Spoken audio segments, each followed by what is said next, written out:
Attention Outlook। Satnam Shri Waheguru ji. Comment section ਦੇ ਵਿੱਚ Waheguru type ਕਰਕੇ ਫਤਿਹ ਕਬੂਲ ਕਰੋ ਜੀ। ਵਾਹਿਗੁਰੂ ਜੀ ਕਾ ਖਾਲਸਾ, ਵਾਹਿਗੁਰੂ ਜੀ ਕੀ ਫਤਿਹ। ਗੁਰੂ ਸਾਹਿਬ ਦੀਆਂ ਚੋਣਵੀਆਂ ਸਿੱਖਿਆਵਾਂ ਨੂੰ ਸਮਝਾਉਣ ਦੇ ਲਈ ਅਸੀਂ ਆਪਣੇ ਚੈਨਲ 'ਤੇ ਮੌਜੂਦ ਗੁਰੂ ਗਿਆਨ ਪਲੇਲਿਸਟ ਦੇ ਵਿੱਚ ਕਈ ਸਾਰੀਆਂ ਵੀਡੀਓਜ਼ ਪਾਈਆਂ ਹੋਈਆਂ ਹਨ। ਤੁਹਾਡੇ ਕਈ ਸਾਰੇ ਸਵਾਲਾਂ ਦੇ ਜਵਾਬ ਇਹਨਾਂ ਵੀਡੀਓਜ਼ ਵਿੱਚੋਂ ਮਿਲ ਜਾਣਗੇ। ਸੋ ਆਪਣੇ ਸਵਾਲਾਂ ਦੀ ਨਿਵਰਤੀ ਦੇ ਲਈ ਤੁਸੀਂ ਇਹਨਾਂ ਵੀਡੀਓਜ਼ ਨੂੰ ਵੇਖ ਸਕਦੇ ਹੋ। ਗੌੜੀ ਮਹਿਲਾ ਤੀਜਾ। ਬ੍ਰਹਮਾ ਮੂਲ ਵੇਦ ਅਭਿਆਸਾ, ਤਿਸ ਤੇ ਉਪਜੇ ਦੇਵ ਮੋਹ ਪਿਆਸਾ, ਤ੍ਰੈ ਗੁਣ ਭਰਮੇ ਨਾਹੀ ਨਿਜ ਘਰ ਵਾਸਾ। ਬ੍ਰਹਮਾ ਜਿਸ ਨੂੰ ਕਿ ਵੇਦ ਅਭਿਆਸ ਦਾ ਮੂਲ ਮੰਨਿਆ ਜਾਂਦਾ ਹੈ, ਮੁੱਢ ਮੰਨਿਆ ਜਾਂਦਾ ਹੈ, ਵੇਦਾਂ ਦਾ ਰਚੇਤਾ ਮੰਨਿਆ ਜਾਂਦਾ ਹੈ, ਤੇ ਇਹ ਮੰਨਿਆ ਜਾਂਦਾ ਹੈ ਕਿ ਸਾਰੇ ਦੇਵੀ ਦੇਵਤੇ ਬ੍ਰਹਮਾ ਤੋਂ ਉਪਜੇ ਹਨ। ਤਿਸ ਤੇ ਉਪਜੇ ਦੇਵ, ਕਿਉਂਕਿ ਜੋ ਬ੍ਰਹਮਾ, ਵਿਸ਼ਨੂੰ ਤੇ ਸ਼ਿਵ, ਇਹਨਾਂ ਤਿੰਨਾਂ ਦੀ ਜੋ ਤਿੱਕੜੀ ਹੈ ਉਹਦੇ ਵਿੱਚੋਂ ਬ੍ਰਹਮਾ ਨੂੰ ਮੰਨਿਆ ਜਾਂਦਾ ਹੈ ਕਿ ਉਹ ਇਸ ਸ੍ਰਿਸ਼ਟੀ ਦਾ ਰਚੇਤਾ ਹੈ। ਵਿਸ਼ਨੂੰ ਨੂੰ ਪਾਲਣਹਾਰ ਮੰਨਿਆ ਜਾਂਦਾ ਹੈ ਅਤੇ ਸ਼ਿਵ ਨੂੰ ਨਾਸ ਕਰਨ ਵਾਲਾ ਮੰਨਿਆ ਜਾਂਦਾ ਹੈ। ਸੋ ਇਸੇ ਲਈ ਗੁਰੂ ਜੀ ਨੇ ਕਿਹਾ ਹੈ ਕਿ ਤਿਸ ਤੇ ਉਪਜੇ ਦੇਵ, ਕਿ ਬ੍ਰਹਮਾ ਤੋਂ ਹੀ ਸਾਰੇ ਦੇਵਤੇ ਪੈਦਾ ਹੋਏ ਮੰਨੇ ਜਾਂਦੇ ਨੇ। ਮੋਹ ਪਿਆਸਾ, ਤੇ ਅਗਲੀ ਜੋ ਪੰਕਤੀ ਹੈ, ਤ੍ਰੈ ਗੁਣ ਭਰਮੇ ਨਾਹੀ ਨਿਜ ਘਰ ਵਾਸਾ, ਕਿ ਇਹ ਸਾਰੇ ਜੋ ਦੇਵਤੇ ਹਨ ਉਹ ਤ੍ਰਿਸ਼ਨਾਵਾਂ ਦੇ ਵਿੱਚ ਫਸੇ ਹੋਏ ਦੱਸੇ ਜਾ ਰਹੇ ਨੇ। ਉਹ ਮਾਇਆ ਦੇ ਤਿੰਨਾਂ ਗੁਣਾਂ ਦੇ ਵਿੱਚ ਹੀ ਭਟਕਦੇ ਰਹੇ ਨੇ, ਨਿਜ ਘਰ ਦੇ ਵਿੱਚ ਵਾਸ ਨਹੀਂ ਕਰ ਪਾਏ, ਪ੍ਰਮਾਤਮਾ ਦੇ ਚਰਨਾਂ ਦੇ ਵਿੱਚ ਟਿਕਾਣਾ ਨਹੀਂ ਬਣਾ ਸਕੇ। ਜੋ ਮਸ਼ਹੂਰ ਹਸਤੀਆਂ, ਮਸ਼ਹੂਰ ਦੇਵਤੇ ਹਿੰਦੂ ਧਰਮ ਦੇ ਵਿੱਚ ਜੇਕਰ ਅਸੀਂ ਮੰਨੀਏ, ਪਹਿਲੇ ਨੰਬਰ ਤੇ ਜੇਕਰ ਬ੍ਰਹਮਾ ਦੀ ਗੱਲ ਕਰੀਏ ਤਾਂ ਪਿਛਲੇ ਕੁਝ ਅੰਗਾਂ ਦੇ ਵਿੱਚ ਉਸ ਦਾ ਜ਼ਿਕਰ ਆਇਆ ਸੀ ਕਿ ਕਿਵੇਂ ਉਹ ਆਪਣੇ ਵੱਲੋਂ ਹੀ ਬਣਾਈ ਗਈ ਇੱਕ ਇਸਤਰੀ ਰੂਪ ਰਚਨਾ ਦੇ ਮੋਹ ਦੇ ਵਿੱਚ ਪੈ ਗਿਆ ਸੀ। ਤੇ ਫਿਰ ਜੇਕਰ ਅਸੀਂ ਵਿਸ਼ਨੂੰ ਦੀ ਗੱਲ ਕਰੀਏ, ਜਿਸ ਦੇ ਅਵਤਾਰ ਰਾਮ ਅਤੇ ਕ੍ਰਿਸ਼ਨ ਮੰਨੇ ਜਾਂਦੇ ਨੇ, ਤਾਂ ਜੋ ਰਾਮ ਸੀ ਉਹ ਆਪਣੀ ਜੋ ਅਯੋਧਿਆ ਦਾ ਮੰਨਿਆ ਜਾਂਦਾ ਹੈ ਕਿ ਰਾਜਾ ਸੀ, ਉਹਦਾ ਇੱਕ ਰਾਜ ਭਾਗ ਸੀ। ਉਸ ਦੁਨਿਆਵੀ ਰਾਜ ਭਾਗ ਨੂੰ ਬਚਾਉਣ ਦੇ ਲਈ ਉਹਨੇ ਬੜੇ ਯਤਨ ਕੀਤੇ। ਜਦ ਰਾਵਣ ਨੇ ਉਹਦੀ ਇਸਤਰੀ ਤੇ ਹੱਥ ਪਾਇਆ ਜਾਂ ਉਹਨੂੰ ਕੈਦ ਕਰਕੇ ਲੈ ਗਿਆ, ਹਾਲਾਂਕਿ ਅਜਿਹਾ ਮੰਨਿਆ ਜਾਂਦਾ ਹੈ ਕਿ ਰਾਵਣ ਨੇ ਕਦੇ ਵੀ ਸੀਤਾ ਦੇ ਨਾਲ ਕੋਈ ਦੁਸ਼ਵਿਵਹਾਰ ਨਹੀਂ ਕੀਤਾ, ਤਾਂ ਇਸ ਗੱਲ ਤੋਂ ਕ੍ਰੋਧਿਤ ਹੋਏ ਰਾਮ ਨੇ ਉਸ ਰਾਵਣ ਦੀ ਪੂਰੀ ਲੰਕਾ ਜਲਾ ਛੱਡੀ। ਤਾਂ ਉਹ ਕੀ ਸੀ? ਉਹ ਦੁਨਿਆਵੀ ਮਾਇਆ ਦੇ ਮੋਹ ਦੇ ਵਿੱਚ ਫਸਣਾ ਸੀ।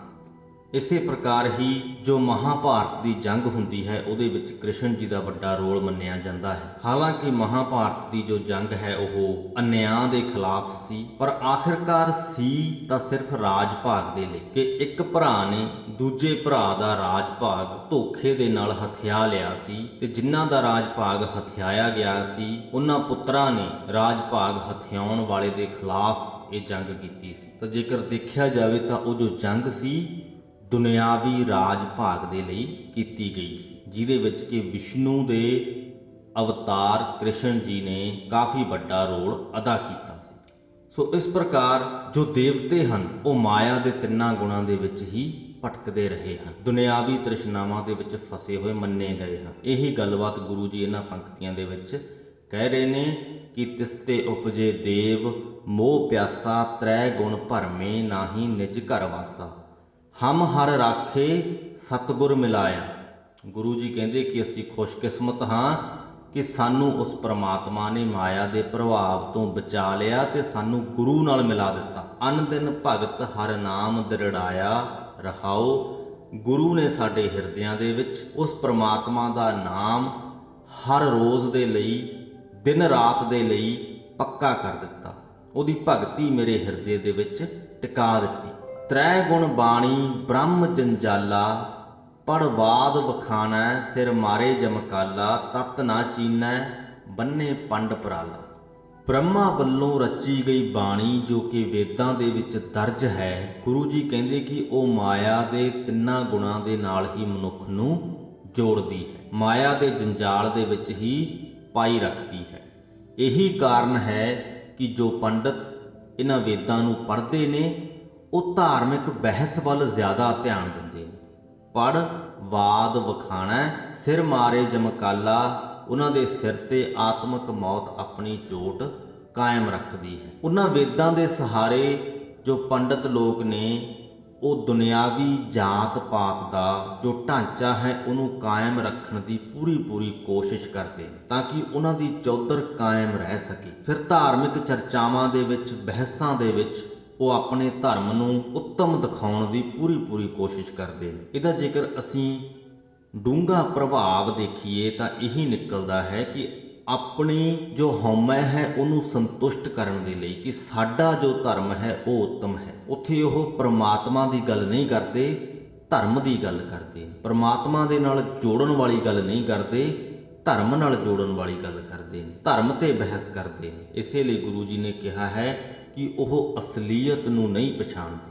ਤਤ ਨਾ ਚੀਨੈ ਬੰਨੇ ਪੰਡ ਪਰਾਲਾ, ਤੇ ਇਹ ਧਾਰਮਿਕ ਚਰਚਾਵਾਂ ਦੀਆਂ ਪਰਾਲੀ ਦੀਆਂ ਪੰਡਾਂ ਆਪਣੇ ਸਿਰ ਤੇ ਚੁੱਕੀ ਰੱਖਦੇ ਨੇ। ਆਪਾਂ 231ਵੇਂ ਅੰਗ ਤੱਕ ਪਹੁੰਚ ਗਏ ਹਾਂ ਤੇ ਹੁਣ ਤੱਕ ਜਿੰਨੀ ਵੀ ਬਾਣੀ ਆਪਾਂ ਪੜ੍ਹੀ ਹੈ ਤਾਂ ਉਹ ਬਾਣੀ ਸਾਨੂੰ ਪ੍ਰਮਾਤਮਾ ਨਾਲ ਜੋੜਦੀ ਹੈ, ਧਰਮ ਨਾਲ ਨਹੀਂ। ਕਿਉਂਕਿ ਧਰਮ ਇੱਕ ਦੁਨਿਆਵੀ ਅਹਿਸਾਸ ਹੈ, ਦੁਨਿਆਵੀ ਫਿਲਾਸਫੀ ਹੈ, ਪਰ ਪ੍ਰਮਾਤਮਾ ਅਟੱਲ ਹੈ ਤੇ ਬਾਣੀ ਸਾਨੂੰ ਉਸ ਅਟੱਲ ਪ੍ਰਮਾਤਮਾ ਦੇ ਨਾਲ ਜੋੜਦੀ ਹੈ। ਦੁਨੀਆ ਤੇ ਬੜੇ ਧਰਮ ਨੇ, ਹਰ ਧਰਮ ਦੀ ਆਪਣੀ ਫਿਲਾਸਫੀ ਹੈ, ਹਰ ਧਰਮ ਦੇ ਆਪਣੇ ਕੁਝ ਕਾਇਦੇ ਕਾਨੂੰਨ ਨੇ, ਆਪਣੀਆਂ ਕੁਝ ਵਿਧੀਆਂ ਨੇ। ਬੇਸ਼ੱਕ ਅਸੀਂ ਕਹਿ ਸਕਦੇ ਹਾਂ ਕਿ ਹਰ ਧਰਮ ਦਾ ਜੋ ਸੈਂਟਰ ਹੈ, ਕੇਂਦਰ ਪ੍ਰਮਾਤਮਾ ਹੀ ਹੈ, ਕਿ ਜੋ ਧਰਮ ਹਨ ਉਹ ਤੁਹਾਨੂੰ ਪ੍ਰਮਾਤਮਾ ਨਾਲ ਜੋੜਨ ਲਈ ਹੀ ਬਣਾਏ ਹੋਏ ਨੇ।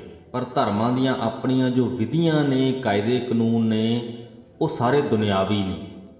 ਤੇ ਜ਼ਿਆਦਾਤਰ ਧਰਮਾਂ ਦੇ ਵਿੱਚ ਇਹੀ ਗੱਲ ਹੋ ਗਈ ਹੈ ਕਿ ਲੋਕ ਜੋ ਹਨ ਉਹ ਸਿਰਫ ਦੁਨਿਆਵੀ ਵਿਧੀਆਂ ਤੱਕ ਸੀਮਤ ਰਹਿ ਗਏ ਨੇ, ਧਰਮ ਨੂੰ ਫੋਲੋ ਕਰਨ ਤੱਕ ਸੀਮਤ ਰਹਿ ਗਏ ਨੇ। ਉਹਦਾ ਜੋ ਕੇਂਦਰ ਪ੍ਰਮਾਤਮਾ ਹੈ ਉਹਦੇ ਤੋਂ ਧਿਆਨ ਵੱਖਰਾ ਹੋ ਗਿਆ ਹੈ। ਤੇ ਸਾਡਾ ਧਰਮ ਜੋ ਸਿੱਖ ਧਰਮ ਹੈ ਇਹ ਵੀ ਕੁਝ ਵੱਖਰਾ ਨਹੀਂ ਹੈ। ਇਸ ਮਾਮਲੇ ਦੇ ਵਿੱਚ ਸਾਡਾ ਵੀ ਜ਼ਿਆਦਾਤਰ ਧਿਆਨ ਵਿਧੀਆਂ ਨੂੰ ਫੋਲੋ ਕਰਨ ਦੇ ਉੱਤੇ ਕੇਂਦਰਿਤ ਹੋ ਚੁੱਕਿਆ। ਪ੍ਰਮਾਤਮਾ ਦੀ ਗੱਲ ਅਸੀਂ ਘੱਟ ਕਰਦੇ ਹਾਂ, ਪ੍ਰਮਾਤਮਾ ਦੇ ਨਾਲ ਜੁੜਨ ਦੀ ਗੱਲ ਅਸੀਂ ਘੱਟ ਕਰਦੇ ਹਾਂ। ਤੇ ਜਦਕਿ ਜੋ ਬਾਣੀ ਹੈ ਉਹ ਸਾਨੂੰ ਸਦਾ ਹੀ ਉਸ ਪ੍ਰਮਾਤਮਾ ਦੇ ਨਾਲ ਜੋੜਨ ਦੀ ਗੱਲ ਕਰਦੀ ਹੈ। ਹੁਣ ਇੱਥੇ ਤਰਾਸਦੀ ਵੇਖੀਏ ਸਾਡੀ, ਜਿਹੜੀ ਬਾਣੀ ਸਾਨੂੰ ਪ੍ਰਮਾਤਮਾ ਦੇ ਨਾਲ ਜੋੜਨ ਦੀ ਗੱਲ ਕਰਦੀ ਹੈ ਉਸ ਬਾਣੀ ਨੂੰ ਅਸੀਂ ਵਿਧੀ ਬਣਾ ਕੇ ਪੜ੍ਹ ਰਹੇ ਹਾਂ, ਸਮਝ ਕੇ ਨਹੀਂ ਪੜ੍ਹ ਰਹੇ। ਉਸ ਬਾਣੀ ਨੂੰ ਪੜ੍ਹਨ ਨੂੰ ਹੀ ਅਸੀਂ ਵਿਧੀ ਬਣਾ ਲਿਆ ਹੈ ਤੇ ਸਾਡਾ ਧਿਆਨ ਉਸ ਵਿਧੀ ਨੂੰ ਫੋਲੋ ਕਰਨ ਦੇ ਵਿੱਚ ਹੈ। ਉਹਦੇ ਵਿੱਚ ਜੋ ਅਸਲ ਦੇ ਵਿੱਚ ਸੰਦੇਸ਼ ਲਿਖਿਆ ਹੋਇਆ ਹੈ ਉਹਦੇ ਵੱਲ ਧਿਆਨ ਘਟ ਗਿਆ ਹੈ। ਆਓ ਕੋਸ਼ਿਸ਼ ਕਰੀਏ ਕਿ ਅਸਲੀ ਜੋ ਸਾਡਾ ਧਿਆਨ ਹੈ ਉਹ ਉਸ ਸੰਦੇਸ਼ ਵੱਲ ਲਾਈਏ, ਉਸ ਪ੍ਰਮਾਤਮਾ ਨਾਲ ਜੁੜੀਏ।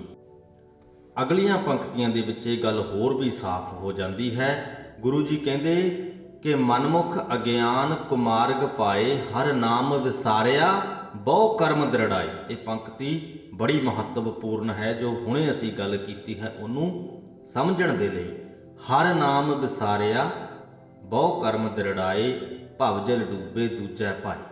ਕਿ ਜੋ ਆਪਣੇ ਮਨ ਦੇ ਪਿੱਛੇ ਲੱਗ ਕੇ ਤੁਰਨ ਵਾਲਾ ਮਨੁੱਖ ਹੈ ਉਹ ਅਗਿਆਨੀ ਹੋ ਗਿਆ ਹੈ, ਪਰਮਾਤਮਾ ਨਾਲ ਜਾਣ ਪਛਾਣ ਤੋਂ ਸੱਖਣਾ ਹੋ ਕੇ ਗਲਤ ਰਸਤੇ ਤੇ ਚੱਲ ਪਿਆ ਹੈ। ਉਹਦਾ ਜੋ ਧਿਆਨ ਹੈ ਉਹ ਪਰਮਾਤਮਾ ਵੱਲੋਂ ਹਟ ਕੇ ਕਰਮ ਕਾਂਡਾਂ ਵੱਲ ਚੱਲ ਗਿਆ ਹੈ।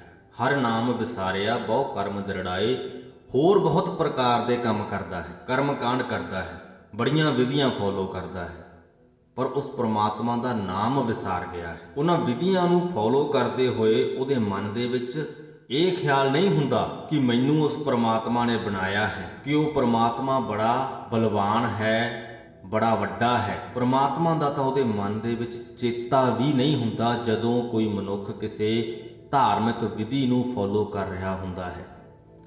ਜੇਕਰ ਉਹਦੇ ਮਨ ਦੇ ਵਿੱਚ ਕੁਝ ਖਿਆਲ ਹੁੰਦਾ ਹੈ ਤਾਂ ਉਹ ਇਹ ਹੁੰਦਾ ਹੈ ਕਿ ਮੈਂ ਇਸ ਵਿਧੀ ਨੂੰ ਸਹੀ ਢੰਗ ਦੇ ਨਾਲ ਕਰਾਂ। ਤੁਸੀਂ ਜੋ ਵੀ ਇਸ ਵੀਡੀਓ ਨੂੰ ਸੁਣ ਰਹੇ ਹੋ ਤੇ ਦੇਖ ਰਹੇ ਹੋ, ਥੋੜਾ ਜਿਹਾ ਇਸ ਗੱਲ ਤੇ ਗੌਰ ਕਰਿਓ, ਸੋਚਣ ਦੀ ਕੋਸ਼ਿਸ਼ ਕਰਿਓ ਕਿ ਕੀ ਇਹ ਗੱਲ ਸੱਚ ਹੈ ਜਾਂ ਨਹੀਂ। ਜਦੋਂ ਅਸੀਂ ਕਿਸੇ ਧਾਰਮਿਕ ਵਿਧੀ ਨੂੰ ਫੋਲੋ ਕਰ ਰਹੇ ਹਾਂ ਤਾਂ ਸਾਡਾ ਜੋ ਧਿਆਨ ਹੈ ਉਹ ਉਸ ਵਿਧੀ ਨੂੰ ਮਿੱਥੇ ਹੋਏ ਕਾਇਦੇ ਕਾਨੂੰਨ ਦੇ ਹਿਸਾਬ ਨਾਲ, ਮਿੱਥੇ ਹੋਏ ਤਰੀਕੇ ਦੇ ਹਿਸਾਬ ਨਾਲ ਕਰਨ ਤੇ ਲੱਗਿਆ ਹੁੰਦਾ ਹੈ ਕਿ ਸਾਡੇ ਤੋਂ ਕੋਈ ਗਲਤੀ ਨਾ ਹੋ ਜਾਵੇ। ਉਸ ਵਿਧੀ ਨੂੰ ਕਰਦੇ ਹੋਏ ਧਿਆਨ ਸਾਡਾ ਇਸ ਗੱਲ ਤੇ ਕੇਂਦਰਿਤ ਹੁੰਦਾ ਹੈ। ਹਾਲਾਂਕਿ ਉਸ ਵਿਧੀ ਨੂੰ ਬਣਾਉਣ ਦੇ ਵੇਲੇ ਜੋ ਸੋਚ ਸੀ ਉਹ ਇਹ ਸੀ ਕਿ ਇਹ ਵਿਧੀ ਦੇ ਰਾਹੀਂ ਤੁਸੀਂ ਪ੍ਰਮਾਤਮਾ ਨੂੰ ਚੇਤੇ ਕਰਨਾ ਹੈ। ਜਦ ਬਾਣੀ ਰਚੀ ਗਈ ਹੈ ਤਾਂ ਗੁਰੂ ਸਾਹਿਬਾਨਾਂ ਦੀ ਸੋਚ ਇਹ ਸੀ ਕਿ ਤੁਸੀਂ ਬਾਣੀ ਨੂੰ ਪੜ੍ਹੋਗੇ ਤੇ ਉਸ ਪ੍ਰਮਾਤਮਾ ਨੂੰ ਚੇਤੇ ਕਰੋਗੇ, ਉਸ ਪ੍ਰਮਾਤਮਾ ਦੀ ਵਡਮੁੱਲਤਾ ਨੂੰ ਪਛਾਣੋਗੇ, ਉਹਦੀ ਰਚਨਾ ਤੇ ਵਾਹ ਕਰੋਗੇ, ਉਹਦੀ ਸਿਫਤ ਸਲਾਹ ਕਰੋਗੇ। ਤੇ ਇਹ ਸਵਾਲ ਤੁਸੀਂ ਹੁਣ ਖੁਦ ਤੋਂ ਪੁੱਛਿਓ ਕਿ ਕੀ ਅਸੀਂ ਅਜਿਹਾ ਹੀ ਕਰ ਰਹੇ ਹਾਂ ਜਾਂ ਨਹੀਂ। ਹਰ ਨਾਮ ਵਿਸਾਰਿਆ ਬਹੁ ਕਰਮ ਦਰੜਾਏ, ਭਵ ਜਲ ਡੂਬੇ ਦੂਜੈ ਭਾਈ। ਪ੍ਰਮਾਤਮਾ ਦਾ ਨਾਮ ਵਿਸਾਰ ਕੇ ਦੁਨਿਆਵੀ ਵਿਧੀਆਂ ਤੇ ਕਰਮ ਕਾਂਡਾਂ ਵੱਲ ਆਪਣਾ ਧਿਆਨ ਲਾ ਕੇ ਅਸੀਂ ਭਵ ਜਲ ਦੇ ਵਿੱਚ ਡੁੱਬ ਗਏ ਹਾਂ, ਸੰਸਾਰ ਸਮੁੰਦਰ ਦੇ ਵਿੱਚ ਡੁੱਬ ਗਏ ਹਾਂ, ਕਿਉਂਕਿ ਸਾਡਾ ਜੋ ਪਿਆਰ ਹੈ ਉਹ ਦੂਜੇ ਦੇ ਨਾਲ ਪੈ ਗਿਆ ਹੈ, ਪ੍ਰਮਾਤਮਾ ਨੂੰ ਛੱਡ ਕੇ ਮਾਇਆ ਦੇ ਨਾਲ ਪੈ ਗਿਆ ਹੈ। ਮਾਇਆ ਕਾ ਮੁਹਤਾਜ ਪੰਡਤ ਕਹਾਵੈ। ਇਹ ਜੋ ਮਨੁੱਖ ਆਪਣੇ ਆਪ ਨੂੰ ਪੰਡਤ ਅਖਵਾਉਂਦਾ ਹੈ, ਅਸਲ ਦੇ ਵਿੱਚ ਮਾਇਆ ਦਾ ਮੁਹਤਾਜ ਹੈ।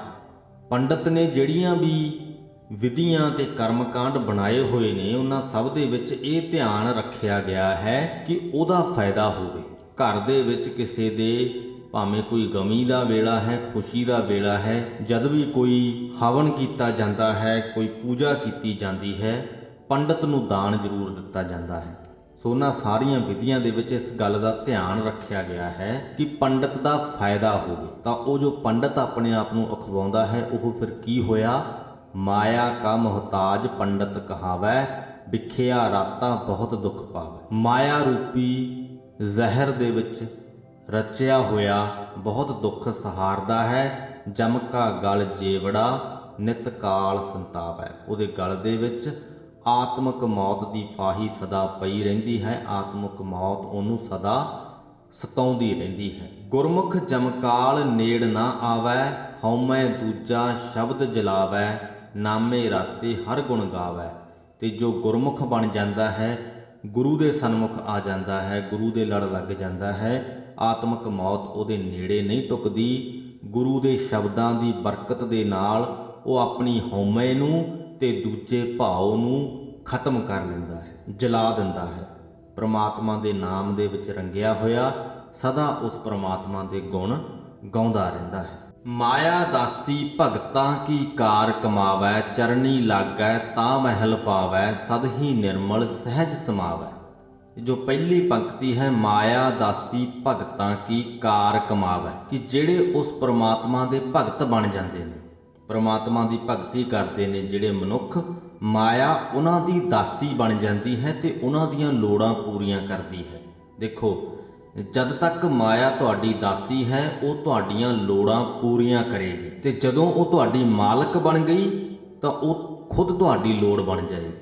ਜਾਂ ਇਹ ਕਹਿ ਲਓ ਕਿ ਜਦੋਂ ਉਹ ਖੁਦ ਤੁਹਾਡੀ ਲੋੜ ਬਣ ਗਈ ਤਾਂ ਸਮਝ ਲਓ ਕਿ ਉਹ ਤੁਹਾਡੀ ਮਾਲਕ ਬਣ ਗਈ। ਇਸ ਗੱਲ ਦੇ ਵਿੱਚ ਕੋਈ ਸ਼ੱਕ ਨਹੀਂ ਹੈ ਕਿ ਹਰ ਮਨੁੱਖ ਦੀਆਂ ਜ਼ਰੂਰਤਾਂ ਹੁੰਦੀਆਂ ਨੇ ਤੇ ਉਹਨਾਂ ਜ਼ਰੂਰਤਾਂ ਨੂੰ ਅੱਜ ਦੇ ਇਸ ਯੁੱਗ ਦੇ ਵਿੱਚ ਜੇਕਰ ਅਸੀਂ ਪੂਰੀਆਂ ਕਰਨਾ ਹੈ ਤੇ ਉਹਦੇ ਲਈ ਪੈਸਿਆਂ ਦੀ ਲੋੜ ਪੈਂਦੀ ਹੈ। ਜਦ ਤੱਕ ਉਹ ਪੈਸਾ ਸਿਰਫ ਤੁਹਾਡੀਆਂ ਲੋੜਾਂ ਪੂਰੀਆਂ ਕਰ ਰਿਹਾ ਹੈ ਉਦੋਂ ਤੱਕ ਸਭ ਠੀਕ ਹੈ, ਤੇ ਜਦੋਂ ਉਹ ਪੈਸਾ ਹੀ ਤੁਹਾਡੀ ਲੋੜ ਬਣ ਗਿਆ, ਤੁਹਾਨੂੰ ਇੰਨਾ ਉਸ ਪੈਸੇ ਦੇ ਨਾਲ ਮੋਹ ਪੈ ਗਿਆ ਕਿ ਤੁਸੀਂ ਚਾਹੁੰਦੇ ਹੋ ਕਿ ਮੈਂ ਹੋਰ ਦੀ ਹੋਰ ਇਕੱਠਾ ਕਰੀ ਚੱਲਾਂ, ਤਾਂ ਉਦੋਂ ਸਮਝ ਲਓ ਕਿ ਉਹ ਤੁਹਾਡੀ ਦਾਸੀ ਨਹੀਂ, ਮਾਇਆ ਤੁਹਾਡੀ ਮਾਲਕ ਬਣ ਗਈ। ਸੋ ਜੋ ਪ੍ਰਮਾਤਮਾ ਦੇ ਭਗਤ ਹਨ, ਗੁਰੂ ਜੀ ਕਹਿੰਦੇ ਕਿ ਚਰਨੀ ਲਾਗੈ ਤਾਂ ਮਹਿਲ ਪਾਵਾ, ਕਿ ਜਿਹੜੇ ਮਨੁੱਖ ਪ੍ਰਮਾਤਮਾ ਦੇ ਭਗਤਾਂ ਦੇ ਚਰਨੀ ਲੱਗ ਜਾਂਦੇ ਨੇ ਉਹ ਵੀ ਉਸ ਪ੍ਰਮਾਤਮਾ ਦੇ ਚਰਨਾਂ ਦੇ ਵਿੱਚ ਥਾਂ ਹਾਸਲ ਕਰ ਲੈਂਦੇ ਨੇ।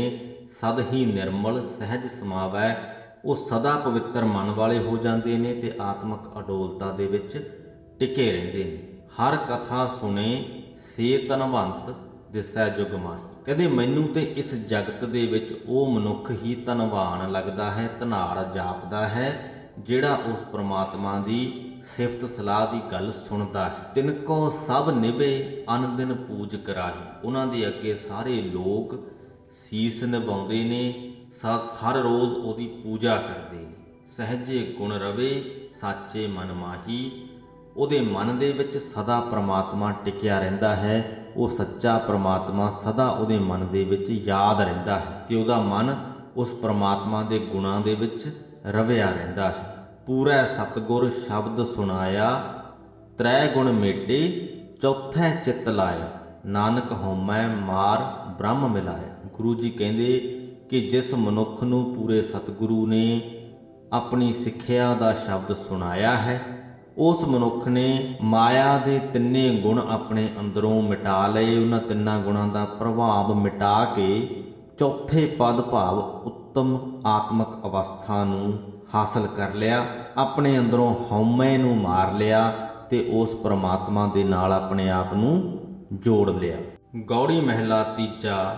ਬ੍ਰਹਮਾ ਵੇਦ ਪੜ੍ਹੈ ਵਾਦ ਵਖਾਣੈ, ਅੰਤਰ ਤਾਮਸ ਆਪ ਨਾ ਪਛਾਣੈ, ਤਾ ਪ੍ਰਭ ਪਾਏ ਗੁਰ ਸ਼ਬਦ ਵਖਾਣੈ। ਜੋ ਪੰਡਤ ਹੈ ਉਸ ਵੇਦ ਨੂੰ ਪੜ੍ਹਦਾ ਹੈ ਜਿਹਨੂੰ ਕਿ ਉਹ ਬ੍ਰਹਮਾ ਵੱਲੋਂ ਉਚਾਰਿਆ ਹੋਇਆ ਸਮਝਦਾ ਹੈ, ਤੇ ਉਸ ਵੇਦ ਨੂੰ ਪੜ੍ਹ ਕੇ ਕਰਦਾ ਕੀ ਹੈ?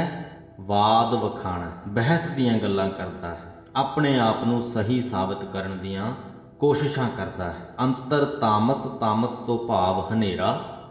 ਕਹਿੰਦੇ ਉਹਦੇ ਅੰਦਰ ਹਨੇਰਾ ਹੈ ਅਗਿਆਨਤਾ ਦਾ, ਆਪਣੇ ਆਪ ਨੂੰ ਉਹ ਪਛਾਣਦਾ ਨਹੀਂ, ਇਸੇ ਲਈ ਹੀ ਬਹਿਸ ਆਦਿਕ ਦੀਆਂ ਗੱਲਾਂ ਕਰਦਾ ਹੈ। ਤਾ ਪ੍ਰਭ ਪਾਏ ਗੁਰ ਸ਼ਬਦ ਵਖਾਣਾ।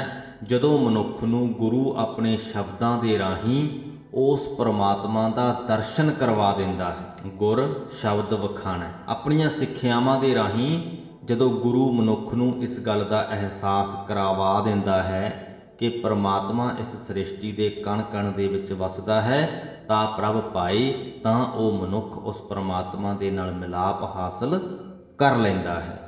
ਗੁਰ ਸੇਵਾ ਕਰੋ ਫਿਰ ਕਾਲ ਨਾ ਖਾਏ।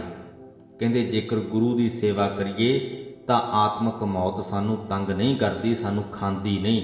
ਮਨਮੁਖ ਖਾਧੇ ਦੂਜਾ ਭਾਏ ਰਹਾਓ। ਤੇ ਦੂਜੇ ਪਾਸੇ ਜਿਹੜੇ ਮਨਮੁਖ ਨੇ ਉਹ ਦੂਜੇ ਭਾਅ ਦੇ ਵਿੱਚ, ਦੂਜੇ ਤੋਂ ਭਾਵ ਪਰਮਾਤਮਾ ਤੋਂ ਇਲਾਵਾ ਸਭ ਕੁਝ ਮਾਇਆ, ਉਹ ਮਾਇਆ ਦੇ ਪ੍ਰੇਮ ਦੇ ਵਿੱਚ ਖਾਧੇ ਜਾ ਰਹੇ ਨੇ। ਉਹਨਾਂ ਦਾ ਆਤਮਿਕ ਜੀਵਨ ਖਾਧਾ ਜਾ ਰਿਹਾ ਹੈ, ਖਤਮ ਹੋ ਰਿਹਾ ਹੈ। ਗੁਰਮੁਖ ਪ੍ਰਾਣੀ ਅਪਰਾਧੀ ਸੀਤੇ। ਗੁਰੂ ਦੀਆਂ ਸਿੱਖਿਆਵਾਂ ਦੇ ਵਿੱਚ ਇੰਨੀ ਤਾਕਤ ਹੈ ਕਿ ਅਪਰਾਧੀ ਮਨੁੱਖ ਨੂੰ ਵੀ, ਕੁਰਾਹੇ ਪਏ ਹੋਏ ਮਨੁੱਖ ਨੂੰ ਵੀ ਗੁਰਮੁਖ ਬਣਾ ਸਕਦੀਆਂ ਨੇ, ਸਹੀ ਰਸਤੇ ਤੇ ਲਿਆ ਸਕਦੀਆਂ ਨੇ। ਗੁਰ ਕਾ ਸ਼ਬਦ ਅੰਤਰ ਸਹਿਜ ਰੀਧੈ। ਗੁਰੂ ਦੀਆਂ ਸਿੱਖਿਆਵਾਂ ਨੂੰ ਜਦੋਂ ਅਸੀਂ ਸੁਣਦੇ ਹਾਂ ਤੇ ਆਪਣੀ ਜ਼ਿੰਦਗੀ ਦੇ ਵਿੱਚ ਲਾਗੂ ਕਰਦੇ ਹਾਂ ਤਾਂ ਸਾਡੇ ਅੰਦਰ ਆਤਮਿਕ ਅਡੋਲਤਾ ਆਉਂਦੀ ਹੈ, ਸਹਿਜ ਆਉਂਦਾ ਹੈ। ਮੇਰਾ ਪ੍ਰਭ ਪਾਇਆ ਗੁਰ ਕਾ ਸ਼ਬਦ ਸੀਧੇ। ਗੁਰੂ ਦੇ ਸ਼ਬਦਾਂ ਦੇ ਰਾਹੀਂ ਜੋ ਮਨੁੱਖ ਹੈ ਉਸ ਪਰਮਾਤਮਾ ਨੂੰ ਵੀ ਪਾ ਲੈਂਦਾ ਹੈ ਤੇ ਆਪਣੇ ਜੀਵਨ ਨੂੰ ਵੀ ਸਫਲ ਰਸਤੇ ਤੇ ਤੋਰ ਲੈਂਦਾ ਹੈ। ਸਤਿਗੁਰ ਮੇਲੇ ਪ੍ਰਭ ਆਪ ਮਿਲਾਏ, ਮੇਰੇ ਪ੍ਰਭ ਸਾਚੇ ਕੈ ਮਨ ਭਾਏ, ਹਰ ਗੁਣ ਗਾਵੈ ਸਹਿਜ ਸੁਭਾਈ। ਜਿਨ੍ਹਾਂ ਮਨੁੱਖਾਂ ਨੂੰ ਗੁਰੂ ਆਪਣੇ ਸ਼ਬਦਾਂ ਦੇ ਨਾਲ ਜੋੜ ਲੈਂਦਾ ਹੈ, ਪ੍ਰਮਾਤਮਾ ਉਹਨਾਂ ਮਨੁੱਖਾਂ ਨੂੰ ਆਪਣੇ ਚਰਨਾਂ ਦੇ ਨਾਲ ਮਿਲਾ ਲੈਂਦਾ ਹੈ, ਜੋੜ ਲੈਂਦਾ ਹੈ। ਅਜਿਹੇ ਮਨੁੱਖ ਉਸ ਸੱਚੇ ਸਦਾ ਥਿਰ ਰਹਿਣ ਵਾਲੇ ਪ੍ਰਮਾਤਮਾ ਦੇ ਮਨ ਦੇ ਵਿੱਚ ਚੰਗੇ ਲੱਗਣ ਲੱਗ ਪੈਂਦੇ ਹਨ ਤੇ ਫਿਰ ਉਹ ਮਨੁੱਖ ਆਤਮਿਕ ਅਡੋਲਤਾ ਦੇ ਵਿੱਚ ਟਿਕ ਕੇ ਉਸ ਪ੍ਰਮਾਤਮਾ ਦੀ ਸਿਫਤ ਸਲਾਹ ਦੀ ਬਾਣੀ ਗਾਉਂਦੇ ਰਹਿੰਦੇ ਹਨ। ਬਿਨ ਗੁਰ ਸਾਚੇ ਭਰਮ ਭੁਲਾਏ, ਮਨਮੁਖ ਅੰਧੇ ਸਦਾ ਵਿਖ ਖਾਏ, ਚਮ ਡੰਡ ਸਹੇ ਸਦਾ ਦੁੱਖ ਪਾਏ। ਉਹ ਗੁਰੂ ਜੋ ਕਿ ਉਸ ਪਰਮਾਤਮਾ ਦਾ ਹੀ ਰੂਪ ਹੈ, ਉਸ ਤੋਂ ਬਿਨਾਂ ਮਨੁੱਖ ਭਰਮ ਭੁਲਾਏ ਭਾਵ ਕਿ ਭਟਕਣਾ ਦੇ ਵਿੱਚ ਪਿਆ ਰਹਿੰਦਾ ਹੈ। ਜੋ ਮਨਮੁਖ ਅੰਨਾ ਹੋਇਆ ਹੈ, ਸਦਾ ਮਾਇਆ ਰੂਪੀ ਜ਼ਹਿਰ ਖਾਂਦਾ ਰਹਿੰਦਾ ਹੈ, ਆਤਮਿਕ ਮੌਤ ਦਾ ਡੰਡਾ ਆਪਣੇ ਸਿਰ ਦੇ ਉੱਤੇ ਸਹਿ ਕੇ ਸਦਾ ਹੀ ਦੁੱਖ ਪਾਉਂਦਾ ਰਹਿੰਦਾ ਹੈ। ਜਮੂਆ ਨਾ ਜੋ ਹੈ ਹਰ ਕੀ ਸਰਣਾਈ, ਹਉਮੈ ਮਾਰ ਸੱਚ ਲਿਵ ਲਾਈ, ਸਦਾ ਰਹੈ ਹਰ ਨਾਮ ਲਿਵ ਲਾਈ। ਜੋ ਮਨੁੱਖ ਗੁਰੂ ਦੇ ਸਨਮੁਖ ਹੋ ਜਾਂਦਾ ਹੈ, ਉਸ ਪਰਮਾਤਮਾ ਦੀ ਸ਼ਰਨ ਦੇ ਵਿੱਚ ਚਲਾ ਜਾਂਦਾ ਹੈ, ਉਹਨੂੰ ਆਤਮਿਕ ਮੌਤ ਕਦੇ ਤੰਗ ਨਹੀਂ ਕਰਦੀ। ਉਹ ਆਪਣੇ ਅੰਦਰੋਂ ਹਉਮੈ ਨੂੰ ਖਤਮ ਕਰ ਲੈਂਦਾ ਹੈ ਤੇ ਸਦਾ ਉਸ ਪਰਮਾਤਮਾ ਤੇ ਉਹਦੇ ਨਾਮ ਦੇ ਵਿੱਚ ਲਿਵ ਜੋੜੀ ਰੱਖਦਾ ਹੈ। ਸਤਿਗੁਰ ਸੇਵੇ ਸੇ ਜਨ ਨਿਰਮਲ ਪਵਿੱਤਾ, ਮਨ ਸਿਓ ਮਨ ਮਿਲਾਏ ਸਭ ਜਗ ਜੀਤਾ, ਇਨ ਵਿਦ ਕੁਸ਼ਲ ਤੇਰਾ ਮੇਰੇ ਮੀਤਾ। ਗੁਰੂ ਜੀ ਕਹਿੰਦੇ ਕਿ ਜਿਹੜਾ ਮਨੁੱਖ ਸਤਿਗੁਰੂ ਦੇ ਲੜ ਲੱਗਦਾ ਹੈ ਉਹ ਪਵਿੱਤਰ ਅਤੇ ਸੱਚੇ ਜੀਵਨ ਵਾਲਾ ਹੋ ਜਾਂਦਾ ਹੈ। ਸਤਿਗੁਰ ਸੇਵੇ ਸੇ ਜਨ ਨਿਰਮਲ ਪਵਿੱਤਾ, ਮਨ ਸਿਓ ਮਨ ਮਿਲਾਏ।